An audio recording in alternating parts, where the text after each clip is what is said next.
Kolom pembelajaran Alkitab oleh Pastor Thomas Huang, PhD.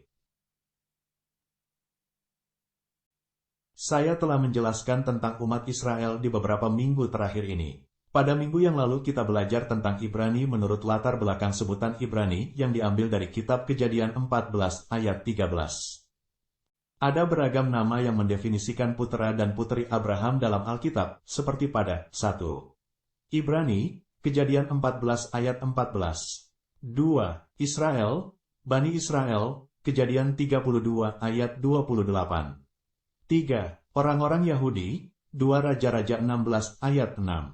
4. Yeshurun, Raja-Raja 32 ayat 15, Yesaya 44 ayat 2. 5. Umat pilihan Tuhan, 1 Raja-Raja 3 ayat 8. 6.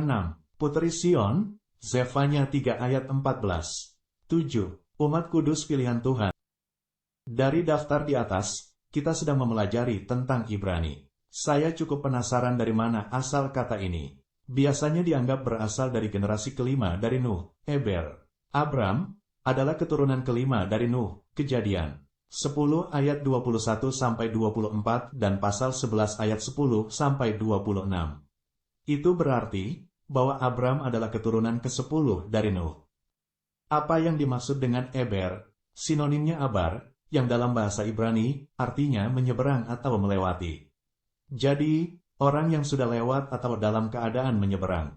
Di mana mereka menyeberang? Efrat. Ada 2 kota terkenal di Efrat. Pertama adalah Babel, tempat Nimrod, Kejadian 10 ayat 8-10, membangun Babel, Kejadian 11 ayat 9, dan kedua, Ur, tempat kampung halaman Abraham. Para cendekiawan sepakat bahwa tempat itu adalah 2 tempat di mana agama Babel berasal.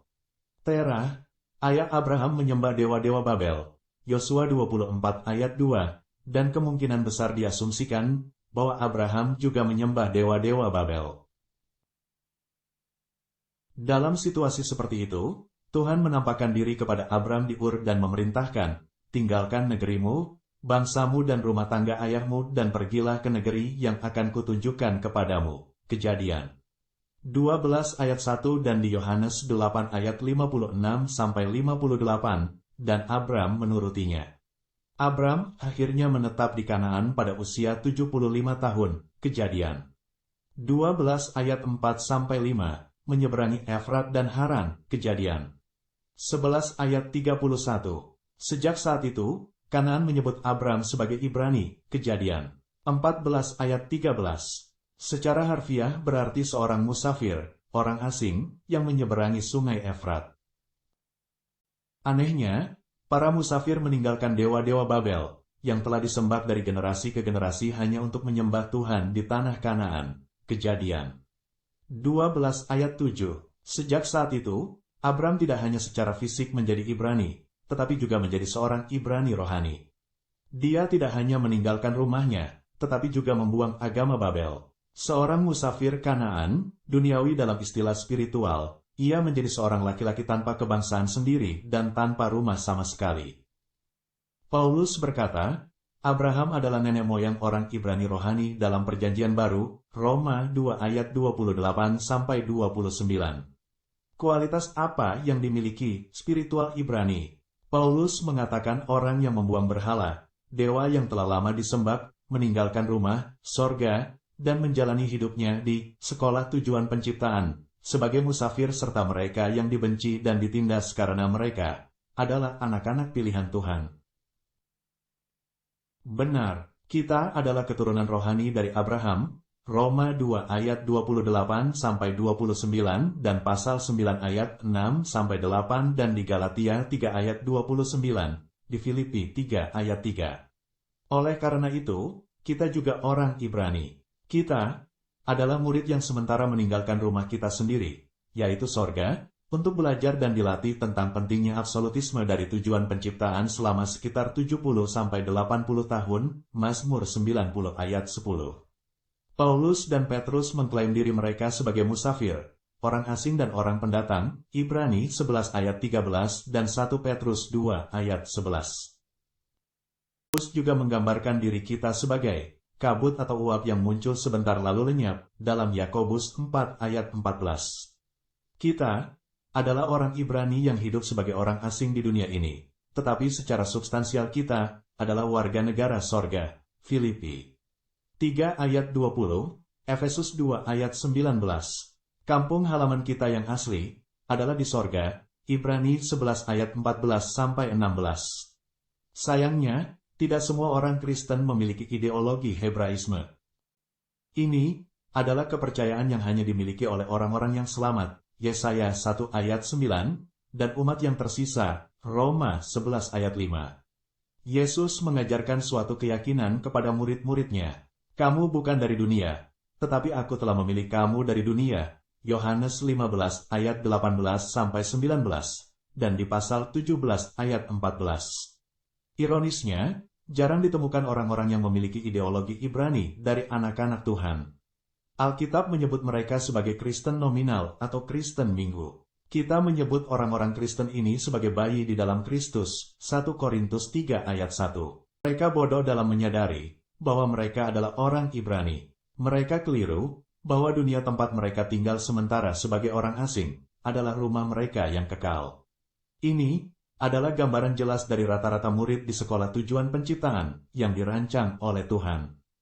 Ngomong-ngomong, beberapa murid berprestasi akan dibalut secara fisik dan spiritual oleh anugerah dari suatu keyakinan Ibrani tanpa menyadarinya.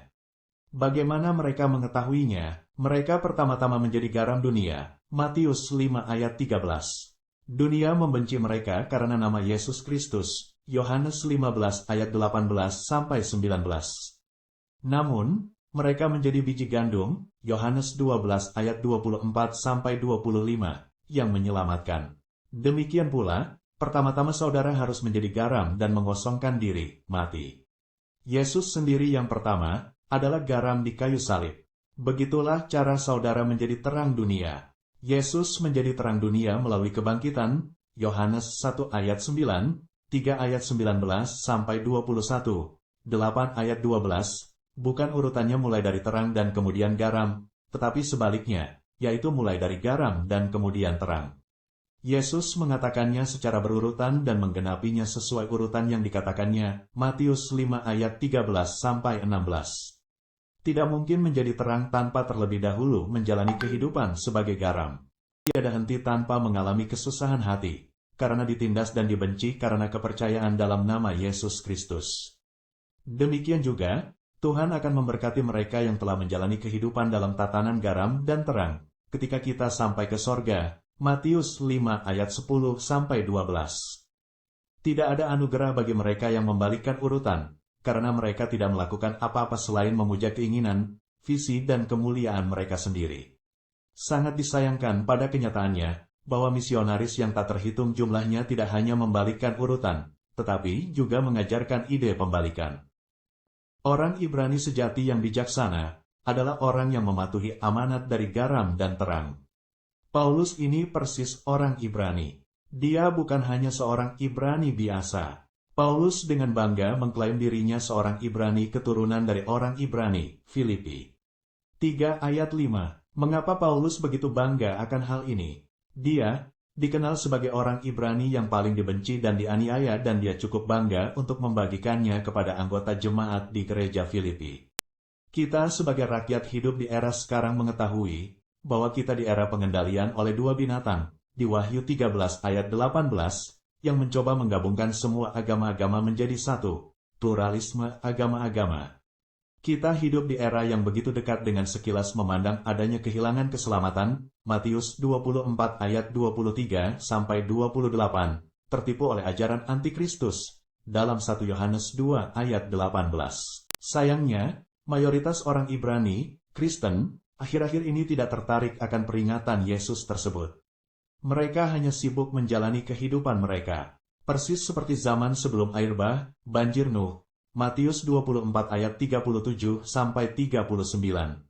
Sungguh mengerikan, bahwa Yesus menubuatkan dengan tepat, bahwa kebanyakan orang Kristen akan mengalami ketidakpekaan rohani sebelum kedatangannya kembali. Kita menemukan sejumlah umat Kristen yang melayani sebagai terang mengusir kegelapan, menjadi garam dan terang dunia, memiliki kepercayaan Ibrani seperti yang dilakukan Paulus. Di waktu terakhir tuaian dari para misionaris menjadi aktif ke seluruh dunia. Ini adalah salah satu dari banyak kejadian yang membuktikan bahwa kedatangan Yesus Kristus kedua sudah dekat. Matius 24 ayat 3-14. Merekalah yang dibekali dengan Trinitarianisme dan Kristologi Alkitabiah. Mereka adalah garam dan terang dunia. Mereka tidak takut diintimidasi, melainkan menemukan sukacita di dalamnya. Sampai hari ini, mereka berteriak dengan lantang apakah itu tepat waktunya atau lewat waktunya, atau mereka mendengarkan atau tidak. Tak terhitung banyaknya yang terombang-ambing setelah memakan ragi pluralisme agama-agama dalam komunitas Kristen. Mereka memiliki reputasi yang hidup, tetapi mati. Wahyu 3 ayat 1-6. Untuk membangunkan mereka, para pemanen berteriak. Merekalah yang bertindak sebagai garam dan terang dengan rahmat, sukacita dan bersyukur di tengah kebencian, tuntutan dan pengganggu. Kita juga harus bergabung dengan mereka. Semoga berkat menyertai saudara semua, karena Tuhan mencurahkan kasih karunia-Nya kepada kita semua.